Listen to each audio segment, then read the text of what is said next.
Hello friends, welcome to English academy. I am Mitul और आज मैं लेके आई हूँ आपके सामने पार्ट 4 ऑफ कंफ्यूजिंग वर्ड्स, जिसमें हम 5 और अलग pair of confusing words discuss करेंगे। तो चलिए शुरू करते हैं। जो पहला पेयर ऑफ कंफ्यूजिंग वर्ड्स है वो है टेल एंड टेल का, जिसमें TAIL एंड TALE। अब इनकी जो प्रोनाउंसिएशन होती है वो सेम होती है, लेकिन इसके जो स्पेलिंग्स हैं और इसके जो मीनिंग्स हैं वो अलग है। तो चलिए इनके बीच का डिफरेंस देखते हैं। जो TAIL वाला जो टेल होता है वो एक नाउन भी होता है और वर्ब भी होता है। अब नाउन में इसका मतलब होता है a prolong part in animals body. इसको हिंदी में हम पूंछ भी बोलते हैं। जो एनिमल की, जो एक जानवर की पूंछ होती है वो टेल बोली जाती है, TAIL वाली टेल। अपार्ट फ्रॉम इट ये एक वर्ब या क्रिया भी होती है, जिसका मतलब होता है टू फॉलो समवन क्लोजली। किसी को फॉलो करना, किसी की रीस करना या किसी को फॉलो करना। तो TAIL के दो मतलब है। नाउन में इसका मतलब होता है पूंछ और वर्ब में इसका मतलब होता है किसी को बहुत क्लोजली फॉलो करना। तो चलिए इसके कुछ एग्जाम्पल्स देखते हैं। The dog is wagging its tail because of admiration. जो कुत्ता है वो अपनी पूंछ हिला रहा है। जब कुत्ता अपनी पूंछ हिलाता है तब उसको हम वैग बोलते हैं, उस प्रोसेस को वैग बोलते हैं बिकॉज ऑफ एडमिरेशन। एडमिरेशन का मतलब होता है जब किसी को, कोई आपको एडमायर करता है या कोई आपको प्यार करता है। तो इसका एक एग्जाम्पल ये है, the dog is wagging its tail because of admiration. जो दूसरा एग्जाम्पल है वो एक वर्ब है, that is I am tailing his each and every move. मैं उसकी एक एक कदम या उसका एक एक मूव जो है वो क्लोजली फॉलो कर रहा हूं। तो इसमें जो ये वाली टेलिंग है ये वर्ब का काम कर रही है, वेयर एज जो पिछला वाला था उसमें वो नाउन का काम कर रही थी। Animals gate furious when someone steps on their tail। Animals जो है वो बहुत ज़्यादा गुस्सा हो जाते हैं जब कोई उनकी पूंछ पर पैर रखता है। तो इसमें जो ये वाला टेल है ये नाउन का काम कर रही है, मतलब पूंछ। जो TALE वाला टेल होता है ये एक नाउन या संज्ञा होती है, जिसका मतलब होता है अ स्टोरी या टोटल। तो नाउन में इसका मतलब होता है कहानी, या टोटल मतलब जमा। तो TALE का मतलब होता है कहानी या जमा। तो चलिए इसके कुछ एग्जाम्पल्स देखते हैं। India is full of folk tales. India, हमारा जो भारत देश है वो फोक टेल्स से भरा हुआ है। फोक टेल्स का मतलब होता है जिस जगह में आप रहते हैं वहां की लोकल कहानियां। शी, इसमें ये वाला जो टेल है इसका मतलब है कहानी। She is an amazing storyteller. Her tales are visually imaginative. वो एक बहुत अच्छी स्टोरी टेलर है। उसकी जो कहानियां होती हैं, ये भी कहानियां हैं, उसकी जो कहानियां होती है उसको आप विजुअली इमेजिन कर सकते हो। आप अपनी आंखों के सामने एक चित्र बना सकते हो। तो आंखों के सामने चित्र बनाने का मतलब होता है visually imaginative. This is the exact tale of people coming to the party. जितने लोग पार्टी में आ रहे हैं वो उतने हैं, मतलब इसमें ये वाला जो टेल है इसका मतलब होता है जमा, कि इतने टोटल नंबर ऑफ पीपल जो है, टोटल नंबर ऑफ लोग जो है वो पार्टी में आ रहे हैं। तो आई होप आपको TAIL और TALE वाले टेल के बीच का फर्क समझ में आ गया होगा। जो next pair of confusing words है वो है रियल और रियल। अब इसमें क्या फर्क होता है चलिए देखते हैं। जो REAL वाला रियल होता है ये एक एडजेक्टिव या विशेषण होता है, जिसका मतलब होता है एक्चुअली एग्जिस्टिंग इन फैक्ट और रियलिटी। रियल को हम हिंदी में सच्चा भी बोलते हैं। तो चलिए इसके कुछ एग्जाम्पल देखते हैं।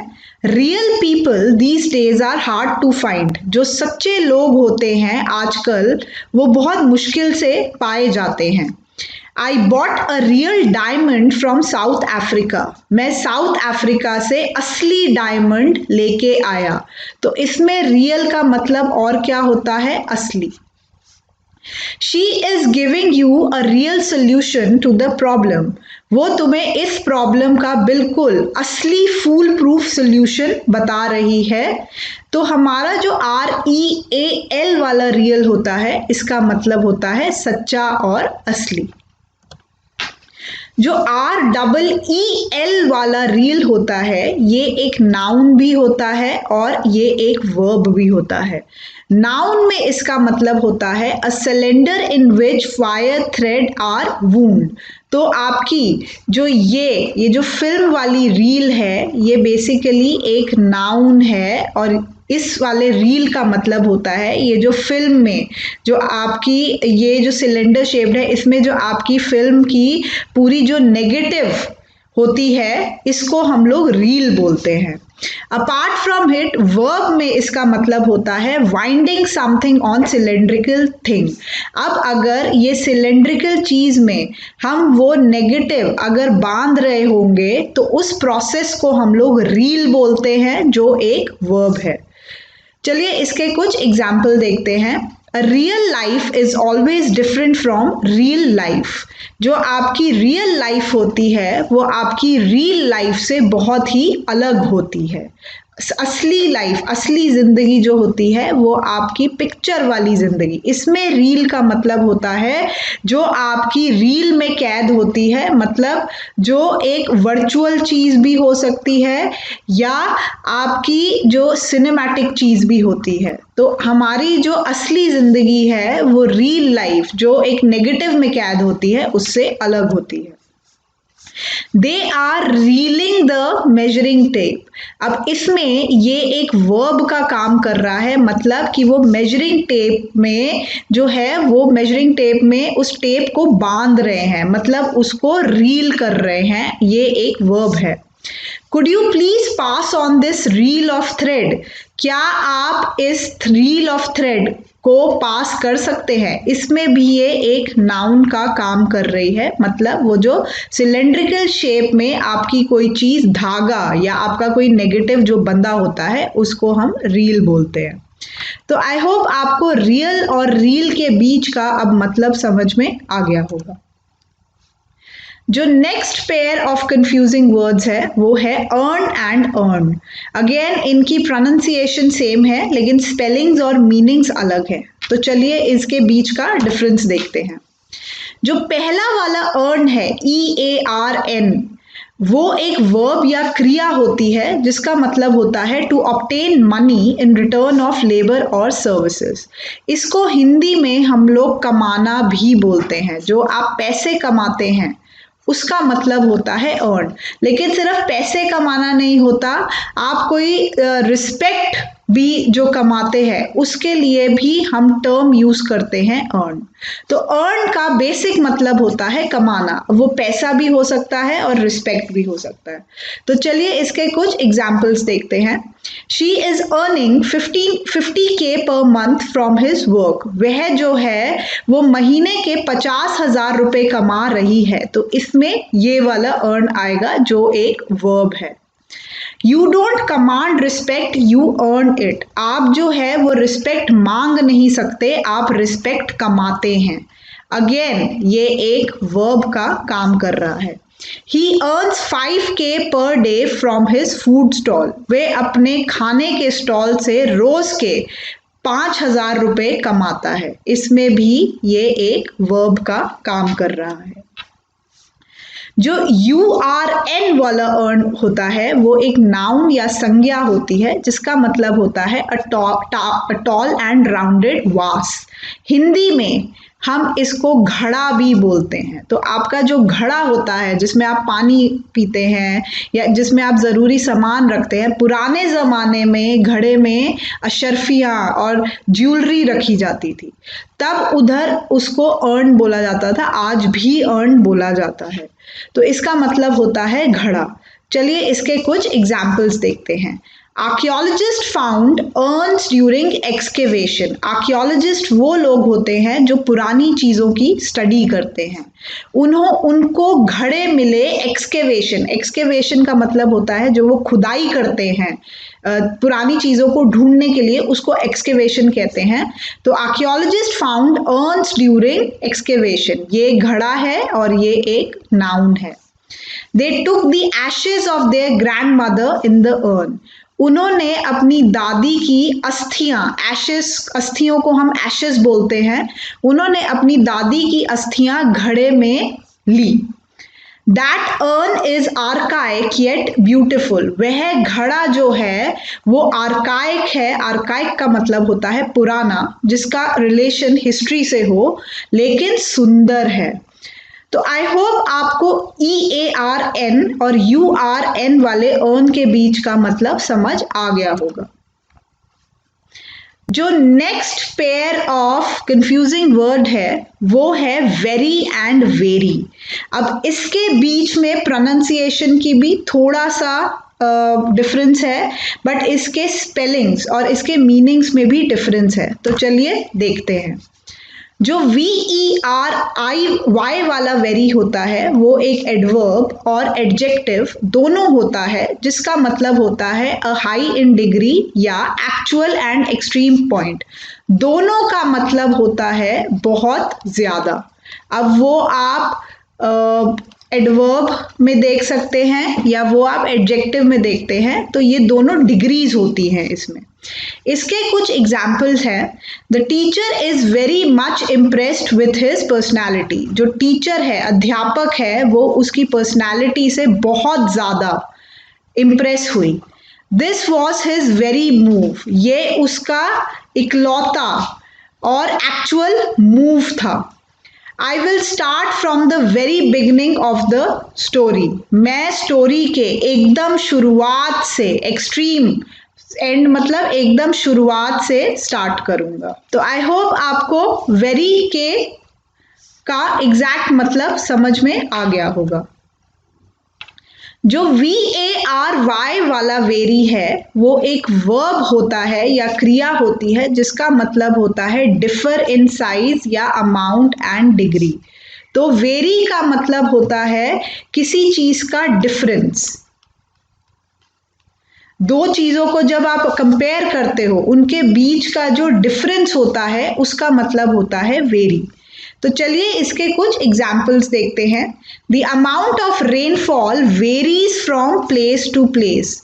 जो बारिश होती है वो हर जगह अलग होती है, तो वो जगह जगह में अलग होती है, मतलब उनके बीच में डिफरेंस होता है। I very with your opinion. मैं जो हूँ वो तुम्हारे ओपिनियन से अग्री नहीं करता, या मेरा ओपिनियन तुम्हारे ओपिनियन से डिफरेंट है, अलग है। तो वेरी का मतलब होता है अलग। हर attitude varies from other people in this room. उसका जो एटीट्यूड है वो बाकी लोगों से अलग है, अलग है।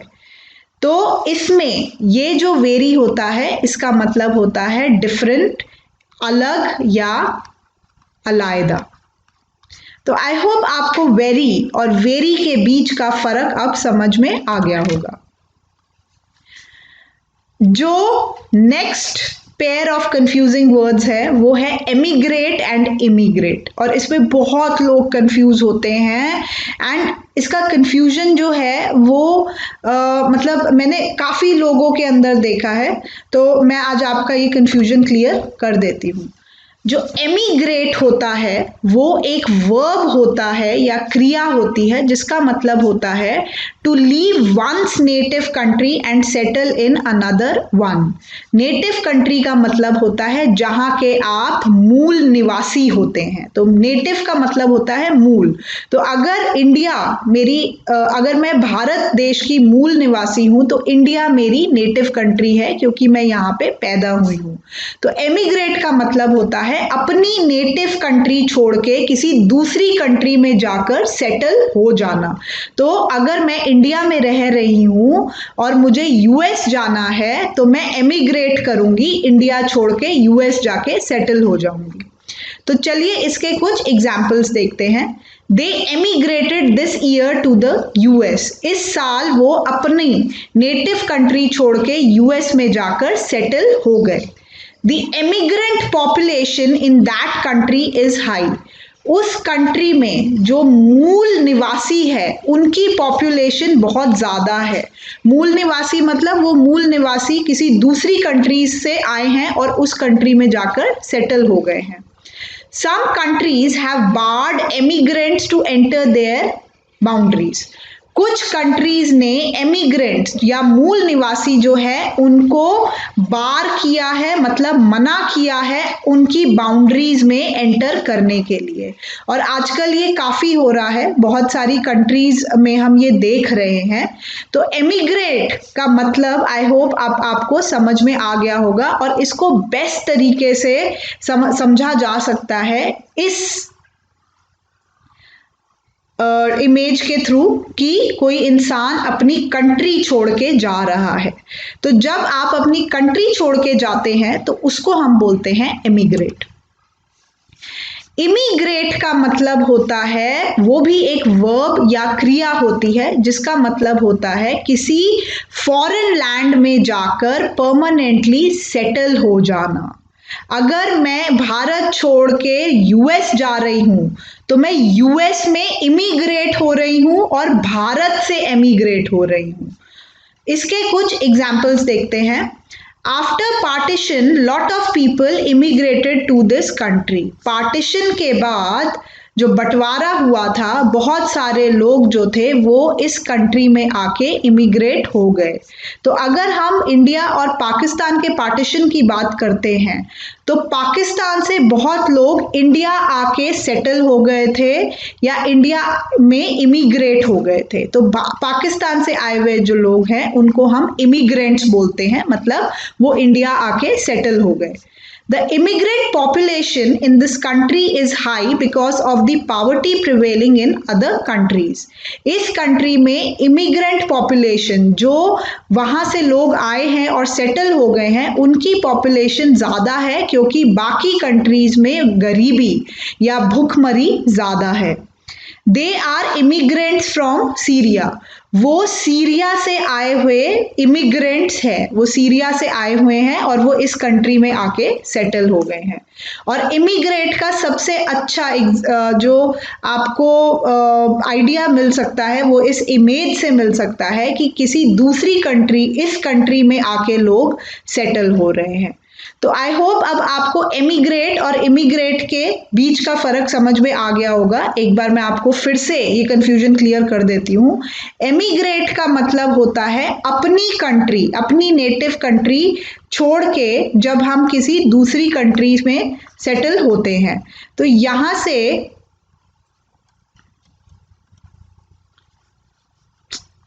यहाँ से हम एमिग्रेट हो रहे हैं, मतलब अपनी नेटिव कंट्री छोड़ रहे हैं और इधर आके हम लोग सेटल हो रहे हैं या इधर आके हम इमिग्रेट हो रहे हैं।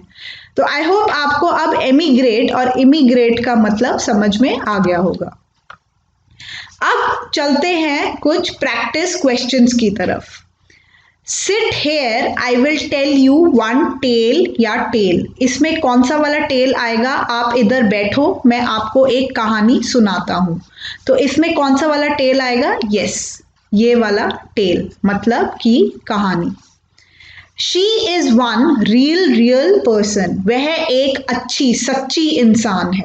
तो सच्चा क्या होता है? ये वाला रियल होता है। I have one beautiful urn. मेरे पास एक बहुत खूबसूरत घड़ा है। तो घड़ा वाला कौन सा अर्न होता है? यस, ये वाला अर्न होता है।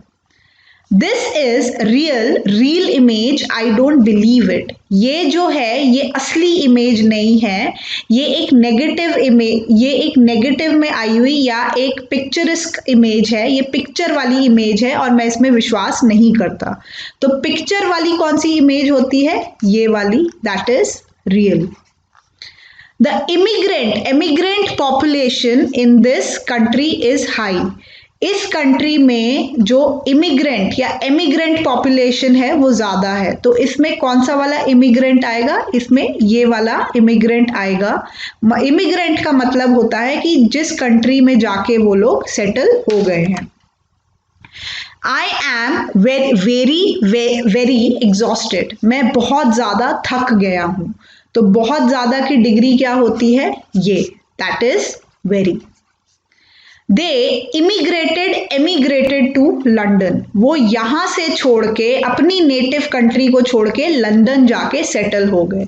तो नेटिव कंट्री को छोड़ना मतलब emigrate, that is emigrated. Don't touch dog's tail, कुत्ते की पूंछ मत पकड़ो। तो इसमें पूंछ क्या होगी?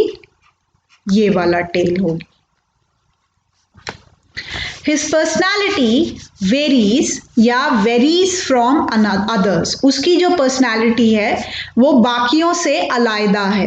तो इसमें कौन सा वाला वेरीज आएगा? इसमें ये वाला वेरीज आएगा, मतलब अलग। Robbie earns for his family, Robbie जो है वो अपनी फैमिली के लिए कमाता है। तो कमाने वाला कौन सा अर्न है? यस, ये वाला अर्न है। So guys, thank you so much. I hope आपको जो ये वीडियो है ये बहुत इंटरेस्टिंग लगा होगा और आपकी जो क्वेरीज हैं related to certain confusing words वो आज क्लियर हो गई होंगी। आप अपनी क्वेरीज को, कमेंट्स को हमारे कमेंट बॉक्स में लिख सकते हैं और हम आपको प्रॉम्प्टली रिप्लाई दे देंगे। So thank you so much.